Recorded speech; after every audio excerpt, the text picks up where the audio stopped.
السلام علیکم ویورز، آپ کی خدمت میں سسپینس اور تھرل سے بھرپور کہانی پیش کر رہی ہوں جس کا نام ہے خارِ زیست۔ امید کرتی ہوں آپ کو یہ کہانی بہت پسند آئے۔ یہ کہانی پسند آئے تو کمنٹ سیکشن میں اپنی رائے ضرور دیجیے گا۔ آپ کی خدمت میں ایسی ہی سسپینس سے بھرپور کہانیاں پیش کرتی رہوں گی۔ تو چلیے شروع کرتے ہیں خارِ زیست قسط۔ شہری طرز زندگی اور بود و باش ہر دیہاتی کے لیے باعث کشش ہوتا ہے۔ انم بھی گاؤں کی صحت مند فضاؤں میں پیدا ہو کر جوان ہونے والی لڑکی تھی۔ جب اس نے اپنے گاؤں سے 1 میل دور دوسرے گاؤں کے ہائی اسکول سے A+ گریڈ میں میٹرک پاس کر لیا تو مزید تعلیم حاصل کرنے کے لیے شہر جانا اس کے لیے ناگزیر ہو گیا۔ اس کی اماں ابا کی بھی یہی خواہش تھی کہ وہ پڑھ لکھ کر ایک بڑی سرکاری افسر بنے اور وہ بھی بیگم سعدیہ کی طرح لمبی چوڑی گاڑی میں بیٹھ کر گاؤں آیا کرے، مگر غریبوں کے خواب پورے ہونے کے لیے نہیں ہوتے۔ وہ حسرتوں کے ناگ بن کر تمام عمر ڈستے رہتے ہیں۔ ابھی اماں ابا اسے شہر بھیجنے اور وہاں اس کی رہائش کے لیے کوئی مناسب بندوبست سوچ ہی رہے تھے کہ بیگم سعدیہ کی تشریف آوری ہو گئی۔ وہ رشتے میں انم کے ابا کی دور پار کی کزن لگتی تھی اور اس لحاظ سے انم کی پھپھو لگتی تھی۔ بیگم سعدیہ ہمیشہ ایک لمبی چوڑی کالی چمچماتی گاڑی میں آتی تھی۔ اس بار وہ گاؤں کا سروے کرنے آئی تھیں۔ بیگم سعدیہ فلک ایک وکیل ہونے کے علاوہ ایک معروف سوشل ورکر بھی تھیں۔ انہوں نے ایک NGO بنا رکھی تھی جس کا مقصد غریبوں کی مدد کرنا اور رفاہ عامہ کے کام آنا تھا۔ وہ دور دراز کے پسماندہ گاؤں دیہاتوں کی ڈاکومنٹری ویڈیوز بنا کر انٹرنیشنل ٹرسٹ اداروں سے بڑی بڑی رقمیں بٹورا کرتی تھی، مگر وہ یہ موٹی موٹی رقمیں کہاں خرچ کرتی تھی، اس معاملے کی تہہ تک پہنچنے کی کبھی کسی نے کوشش نہیں کی تھی۔ اس حوالے سے وہ ایک بااصول خاتون تھیں۔ جن کے توسط سے یہ رقمیں ان تک پہنچتی تھی وہ ان سب کے ساتھ مل بانٹ کر کھاتی تھیں۔ چونکہ یہ ان کا آبائی گاؤں تھا، لہٰذا یہاں پر سال 6 ماہ بعد چند لاکھ خرچ بھی کر دیا کرتی تھیں۔ گو کہ اس گاؤں میں ان کا کوئی بھی قریبی عزیز اب نہیں رہتا تھا۔ کچھ نے شہروں کا رخ کر لیا تھا اور وہ جب بھی گاؤں آتی اپنی عارضی آرام گاہ کے لیے انم کے گھر کو ہی ترجیح دیا کرتی تھیں۔ انم کے ابو چونکہ ان کے کزن لگتے تھے، اس دور پار کی رشتہ داری کو نبھاتے ہوئے وہ اچھا خاصا اہتمام کر ڈالتے تھے۔ دیسی مرغے اور دیسی گھی کے حلوے سے بیگم سعدیہ اور اس کی ٹیم کی خاطر مدارت کی جاتی تھی۔ اس بار وہ گاؤں آئی تو انم کی امی نے ڈھکے چھپے لفظوں میں ان کے سامنے انم کا شہر جا کر پڑھنے کا عندیہ ظاہر کیا۔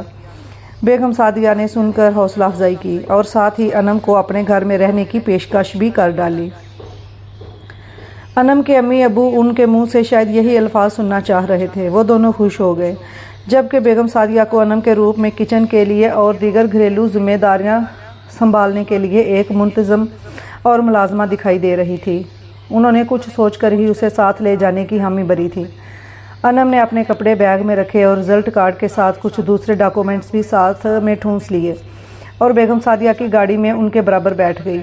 وہ پہلے بھی کئی بار اپنی فیملی کے ساتھ لاہور شہر اور اس کے اہم اور مشہور مقامات دیکھ چکی تھی، مگر بیگم سعدیہ کے گھر میں جانے کا اور وہاں مستقل رہنے کا یہ پہلا اتفاق تھا، اور اس خیال نے اس کے جسم کے روئیں روئیں میں ایک سنسنی سی بھر دی تھی۔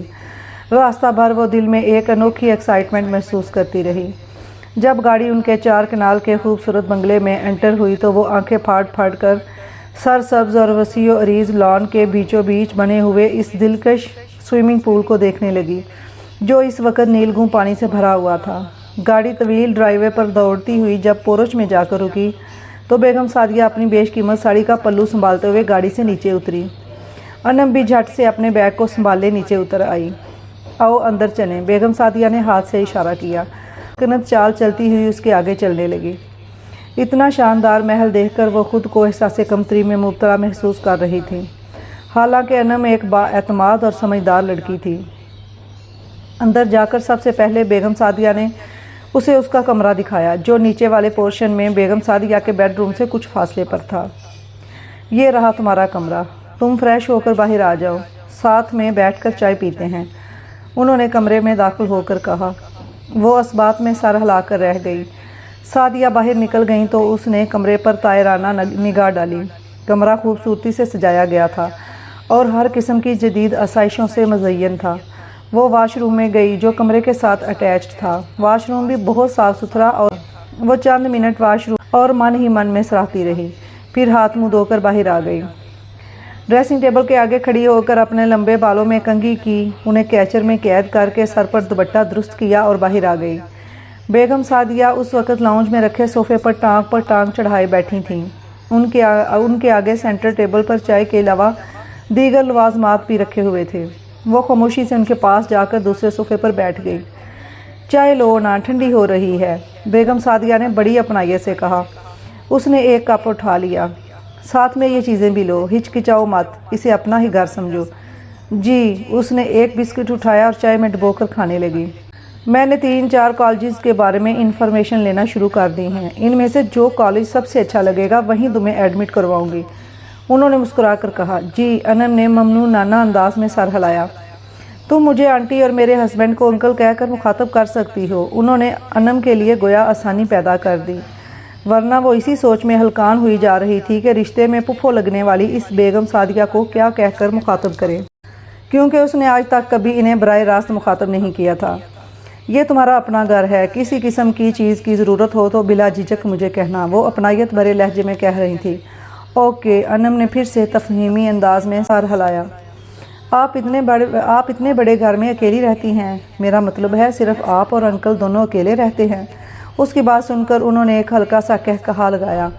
جب ہم 2 ہیں تو پھر اکیلے کیسے ہوئے؟ اور تمہاری اطلاع کے لیے عرض ہے کہ ہم دونوں اکیلے نہیں رہتے، ہمارے ساتھ ہمارا بیٹا آلیان بھی رہتا ہے، وہ اس وقت اپنے دوستوں کے ساتھ شمالی علاقہ جات کی سیر و سیاحت کے لیے گیا ہوا ہے، 2-3 دن تک واپس آ جائے گا۔ اچھا، انم نے جواب دیا اور چائے کی چھوٹی چھوٹی چسکیاں لینے لگی۔ اور پھر بیگم سعدیہ نے اپنا کہا سچ کر دکھایا۔ انہوں نے انم کو مالکانہ حقوق دینے کے لیے کچن میں کام کرنے والی ملازمہ کو چھٹی دے دی اور اس کی جگہ پر انم کو کچن کا کام سنبھالنے کی ڈیوٹی سونپ دی۔ اب انم علل صبح اٹھ کر کچن کا کام کرتی، ناشتہ بنانے سے پہلے رات بھر کے جمع شدہ جھوٹے برتن دھونا اور کچن کو صاف کر کے چمکانا اس کے فرائض میں شامل تھا۔ اس کے بعد اپنا ناشتہ بناتی، ناشتہ کرتے ہی کالج کے لیے نکل پڑتی، جو ان کے گھر سے 15-20 منٹ کی پیدل مسافت پر تھا۔ بیگم سعدیہ نے جن 3-4 کالجز کے متعلق معلومات حاصل کی تھیں، انہی میں سے یہ بہتر لگا تھا، کیونکہ یہ گورنمنٹ کالج ان کے گھر سے قریب ترین تھا۔ انم کو کالج چھوڑنے کے لیے انہیں کسی تردد کی ضرورت نہ پڑتی تھی، وہ خود ہی چلی جاتی اور خود ہی واپس آ جاتی۔ کسی دور دراز کالج میں داخلہ کرواتی تو پھر انہیں اپنی گاڑی اور ڈرائیور کو زحمت دینا پڑتی۔ انم سعدیہ بیگم کی دور اندیشی اور فہم و فراست کی قائل ہو گئی۔ وہ دیہاتی ہونے کے باوجود کند ذہن یا بیوقوف ہرگز نہیں تھی، ہر بات کو سمجھتی تھی، مگر خاموش رہنے کے علاوہ اس کے پاس کوئی دوسرا آپشن موجود نہیں تھا۔ اس نے چپ چاپ کچن کی ذمہ داریاں سنبھال لیں۔ کالج سے تھکی آ رہی آتی تو یونیفارم چینج کر کے کچن میں گھس جاتی، دوپہر کا کھانا تیار کرتی اور پھر اپنے کمرے میں گھس جاتی، شام تک پڑھتی رہتی، پھر رات کا کھانا تیار کرتی اور رات کا کھانا کھانے کے بعد پھر سے اپنی نصابی کتابوں میں گم ہو جاتی۔ جب کبھی بند کمرے میں دل گھبرانے لگتا تو باہر لان میں آ جاتی۔ لان میں روشنی کا اعلیٰ انتظام تھا، وہ وہاں رکھی ہوئی کین چیئرز پر بیٹھ کر گھنٹوں پڑھا کرتی، کئی بار کتابیں بند کر کے لان کی ہری بھری گھاس پر ننگے پاؤں ٹہلنا شروع کر دیتی، یا پھر سوئمنگ پول کے کنارے پاؤں پانی میں لٹکا کر بیٹھ جاتی۔ آنٹی سعدیہ نے کہا تھا کہ آلیان 3-4 دن تک آ جائے گا۔ انم کو آئے ہوئے یہاں 1 ہفتہ ہو گیا تھا، مگر ابھی تک آلیان کی واپسی کے کوئی آثار دکھائی نہیں دیے تھے۔